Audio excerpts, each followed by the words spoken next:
So, what would you say is your biggest strength and your greatest weakness? My biggest strength, And your greatest weakness. my biggest strength. This is for everybody out there that think I'm sensitive, cause I ain't. My biggest strength is emotional numbness. I mean, not emotional numbness. That's not really a strength, but my biggest strength is my emotional capacity. Okay. I could take a lot of wear and tear emotionally, like even though I'm human like anybody else, but my emotional capacity is pretty rugged. Like if I go through certain things, I'll just be like, oh, I look at it from a very logical aspect, like dang, me and my girl ain't work out. Well, she must have been bored of me. It's been 2 years. I did the same stuff over and over. I took on that same date. Maybe she just got tired of me.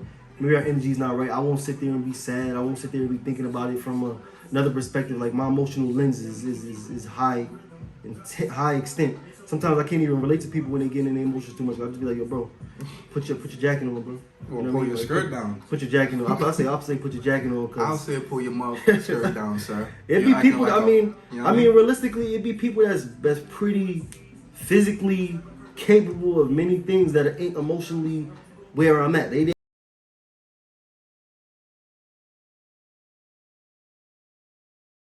like they. It's just like emotionally, it's like I'm not easy to like emotionally. I'm not easy to hurt. I'm very headstrong emotionally. Like I'm good.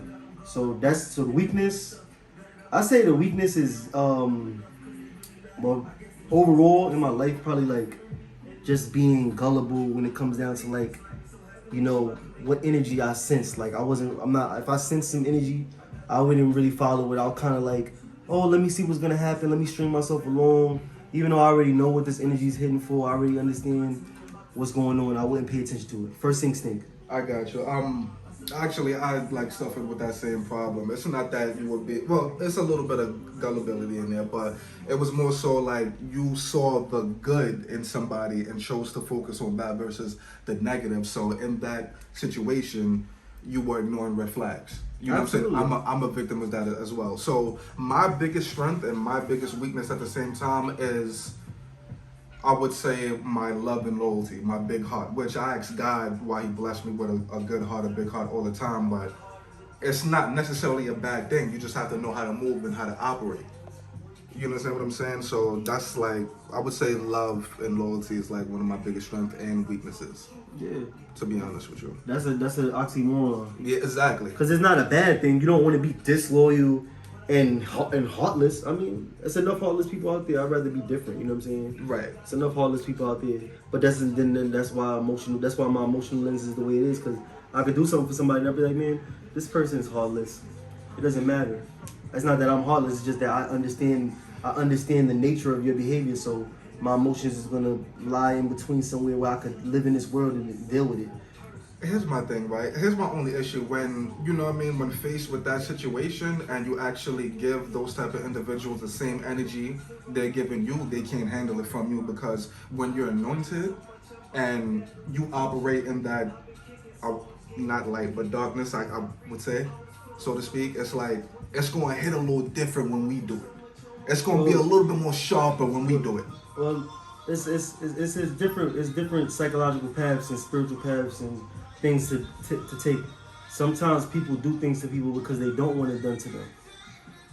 Yeah, but that energy gonna follow you anyway. I mean, well, it might. It might. It follows you. It gets you. But at the end of the day, if you the bully, how long does it to when? If you the bully and you doing the bully thing, it takes a long time for somebody else to be like, oh, I'm gonna be the new bully around.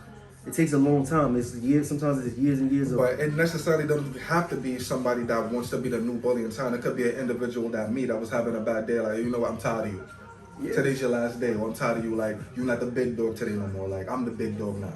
Cause it's just like you know, you're my brother. Like, we've been, you know what I mean, tight since the sandbox, 2nd grade, right? So it's like.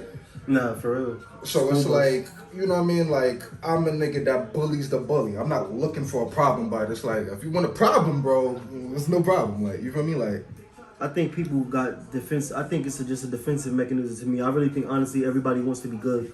I feel like everybody wants to be good, but this world, they conform to this world because they don't know how to.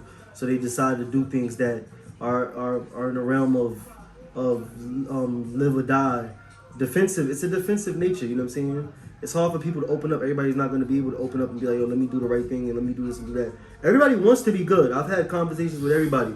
I sat there and talked to people. Everybody, a part of everybody, There we go. a part of everybody wants to be good, but then they look outside and then they see the deep other side of the spectrum, like we talked about Pops before, which is out. Somebody would eat you, literally. Right, yeah. Like, somebody would eat you. Yeah. They pay attention to that too much.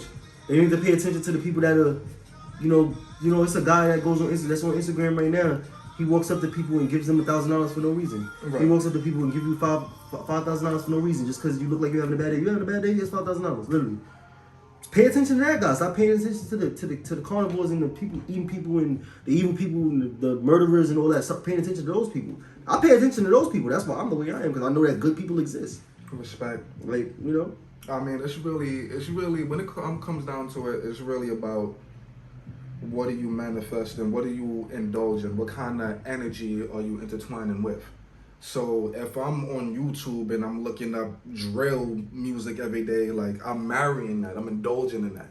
That energy is that frequency is gonna be attracted to me a little bit more versus somebody like you, or well, I like drill a little bit too. You know what I'm saying, the aggressive content, but I'm not married to it. This is all Why did the light go off? Is it still recording? Alright, cool. Yeah, I'm not married to it. You know what I'm saying? Yeah, I mean, if you listen to drill music, you listen to drill music. I think it's a time and place for everything. You know what I'm saying? I don't think it should be a big thing on your list, but if you listen to it, you know, you listen to it depending on how you feeling. You might want to bump some of it. You might like them aggressive lyrics. You might fantasize about murdering. You don't want to actually murder somebody. The music makes you feel like you could listen to it and then imagine it or whatever for a second, but I don't think you should digest it and live in it and really like take it into your world. And you know, listening to it can start to take it into your world if you listen to it every day. You might listening to drill music every day. You might listen to a song or two. You might listen to some Chef G once or twice for the day, and then you're gonna go to listen to something else. You're not about to listen to a whole catalog of drill music for the whole day. Running around, riding around, bumping it all night long. You thinking about your enemies. You thinking about that's you soaking it in. Right. So yeah, it depends on what you got going on, how you look at it. I don't feel like you can't. Because I think that's another problem too, being like you can't. You have the option to do it. So remember, you have the option to do it. Just let your frequency naturally take you to a higher place.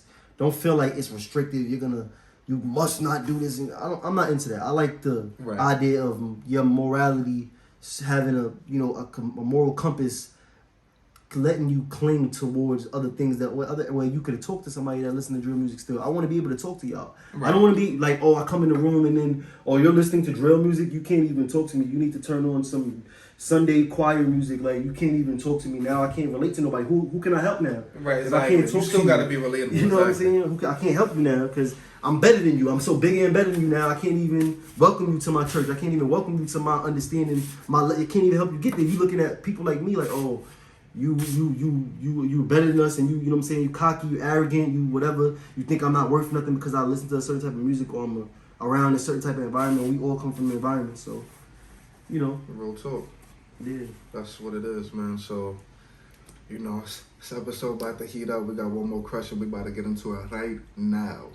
The vipers flow so mean, but I'm still nicer. Lately I've been feeling different. Goldfinger visions, war paint dripping in your kitchen, don't end up missing. These niggas is food, my style is real rude. I'm a different kind of dude in a Heath Ledger kind of mood.